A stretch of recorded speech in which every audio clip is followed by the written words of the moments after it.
Kama tulivyosoma katika hii Danieli sura ya kwanza, tumesoma ya kwanza, ya pili na ya tatu. Tumeona habari za watoto wa Mungu, wana waungwana, uzao wa kifalme, kina Meshaki, Shadraka, Abednego na Danieli. Jinsi ambavyo waliweza kutofautishwa kabisa na wale wengine. Kwanza walionekana wana roho iliyo bora sana, 10 times better ya watu wengine au watoto wengine. Walionekana ni watu ambao hawakutaka kujichanganya. Maana mfalme alipotoa amri ya kwamba sijui walishwe vyakula vya kifalme au vyakula ambavyo kwao ni kigeni, wao hawakukubali. Wao walisema wanabaki na kile ambacho wanakijua ndio sahihi.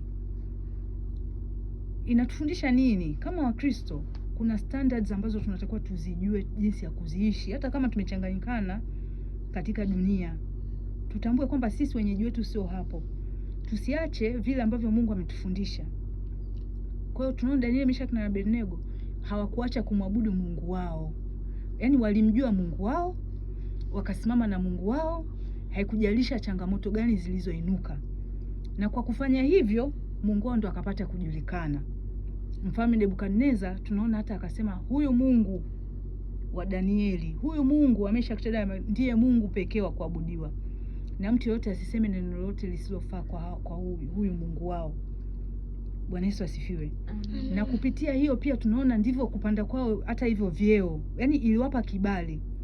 Kuna somo tuliwahi kujifunza kwamba upende kukaa katika uwepo wa Mungu. Tunaona faida za kutembea na uwepo wa Mungu. Unapata kibali. Tuliona kwamba sio wakati ule tulijifunza, tuliona kwamba wana wa Israeli walipotembea na uwepo wa Mungu, hata walipokutana na bahari ya Shamu ilifanya njia.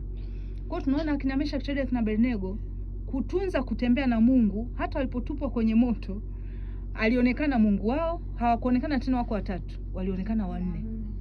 Na sio kwamba ule moto haukuwa moto, kwa sababu tunaambiwa muwako wa ule moto uliwadhuru wale waliokuwa nje, wale waliowapeleka, yaani wale maaskari waliowadumbukiza. Wao wenyewe walikufa, maaskari wakafa, lakini Meshaki, Shadraka na Abednego walipona. Ni kwa sababu Mungu alikuwa pamoja nao. Na Nebukadneza mfalme akashuhudia, akaona si tuliwatupa watu watatu, mbona naona watu wanne? Ndivyo ilivyo kwenye maisha yetu. Tunasema